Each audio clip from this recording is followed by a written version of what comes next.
ಇದನ್ನ NFT-A channels ಅಂತೀವಿ ನಾವು. ಇದು NFT-A ಚಾನಲ್ಸ್ ಅಂದ್ರೆ ನ್ಯೂಟ್ರಿಯೆಂಟ್ ಫಿಲ್ಮ್ ಟೆಕ್ನಿಕ್ ಅಂತ.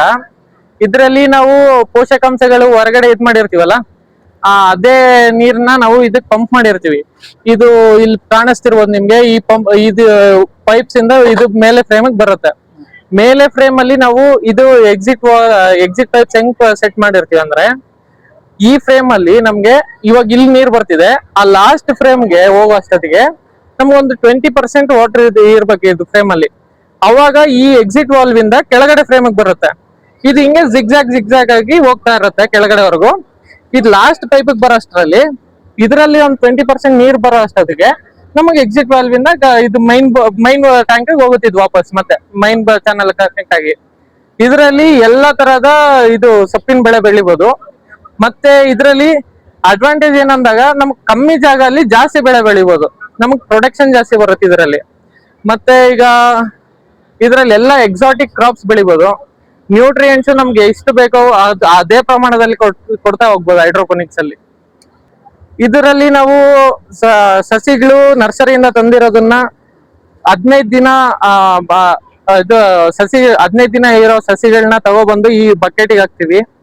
ಇದನ್ನ ತಗೊಂಡೋಗಿ ಮತ್ತೆ ಈ ಫ್ರೇಮ್ ಅಲ್ಲಿ ಹಾಕಿರ್ತೀವಲ್ಲ, ಈ ಫ್ರೇಮ್ ಅಲ್ಲಿ ಕೆಳಗಡೆ ನೀರ್ ಪಾಸ್ ಆಗ್ತಿರತ್ತೆ.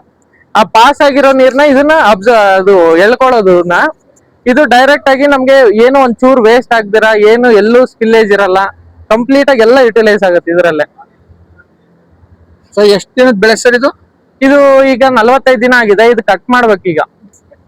ಇದು ನ್ಯೂಟ್ರಿಯೆಂಟ್ ಫಿಲ್ಮ್ ಟೆಕ್ನಿಕ್ ನೀವು ಆ ಕಡೆ ನೋಡೋರಲ್ಲ, ಅದು ಎ ಫ್ರೇಮ್ಸ್. ಇದು ವರ್ಟಿಫೋನಿಕ್ಸ್ ಅಂತಾರೆ. ಸೇಮ್ ಕಾನ್ಸೆಪ್ಟ್ ಎಲ್ಲ ಸೇಮ್ ಇರುತ್ತೆ. ಇದ್ರಲ್ಲಿ ಹೆಂಗೆ ಅಂದ್ರೆ ನಾವು ಅದು ಹಿಂಗೆ ಕೋನ್ ಆಕಾರದಲ್ಲಿ ಇರುತ್ತೆ, ಇದು ವರ್ಟಿಕಲ್ ಆಗಿರುತ್ತೆ. ಹಿಂಗ್ ಮೇಲಕ್ಕೆ ಬೆಳೆದಾಗ ನಮ್ಗೆ ಇದ್ರಲ್ಲಿ ಅಡ್ವಾಂಟೇಜ್ ಏನಂದ್ರೆ, ಇವಾಗ ಗಿಡಗಳು ಈ ಒಂದು ಅದ್ರಲ್ಲಾದ್ರೆ ಅರ್ಧ ಅಡಿ ಹೈಟ್ ಇರೋವು ಬೆಳ್ಕೋತೀವಿ. ಇದರಲ್ಲಿ 1 ಅಡಿ 1.5 ಅಡಿ ನಮ್ಗೆ ಹೆಂಗ್ ಬೇಕೋ ಹಂಗೆ ಆಲ್ಟರ್ ಮಾಡ್ಕೊಂಡು ಬೆಳ್ಕೋಬಹುದು ಇದರಲ್ಲಿ.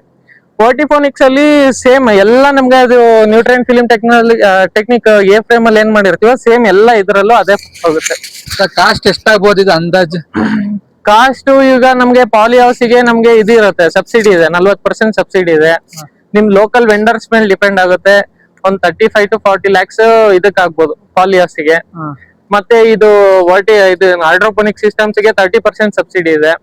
ಇದರಿಂದ ನಮ್ಗೆ ಒಂದು ಕಮ್ಮಿ ಅಂದ್ರೂ ಒಂದ್ 20 ಲಕ್ಷ 25 ಲಕ್ಷ ಖರ್ಚು ಬರ್ಬೋದು. ಒಂದ್ಸಲ ಆದಾಯ ಎಷ್ಟು ಬರ್ಬೋದು? ಒಂದ್ಸಲ ಆದಾಯ ಅಂದ್ರೆ ನಾವು ಯಾವ ಬೆಳೆ ಬೆಳಿತೀವಿ ಅನ್ನೋದ್ರ ಮೇಲೆ ಡಿಪೆಂಡ್ ಆಗುತ್ತೆ. ನಾವು ಇದರಲ್ಲಿ ಎಕ್ಸಾಟಿಕ್ ಬೆಳ್ಕೊಂಡ್ರೆ ನಮ್ಗೆ ಆದಾಯ ಜಾಸ್ತಿ ಇರುತ್ತೆ.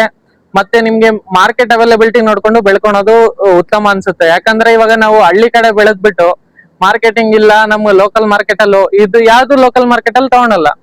ನಾವು ಬೆಳೆದು ಅಲ್ಲಿ ತಗೊಬಂದು ವೇಸ್ಟ್ ಆಗಿ ಬಿಸಾಕೋ ಬದಲು ವೆಂಡರ್ಸ್ ನೋಡ್ಕೊಂಡು ಫಸ್ಟೇ ಮಾರ್ಕೆಟ್ ಇದೆಯಾ ಇಲ್ವಾ ಅನ್ನೋದು ಅಬ್ಸರ್ವ್ ಮಾಡ್ಕೊಂಡು ನಾವು ಬೆಳ್ಕೊಂಡ್ರೆ ನಮ್ಗೆ ಉತ್ತಮ ಬೆಲೆ ಸಿಗುತ್ತೆ.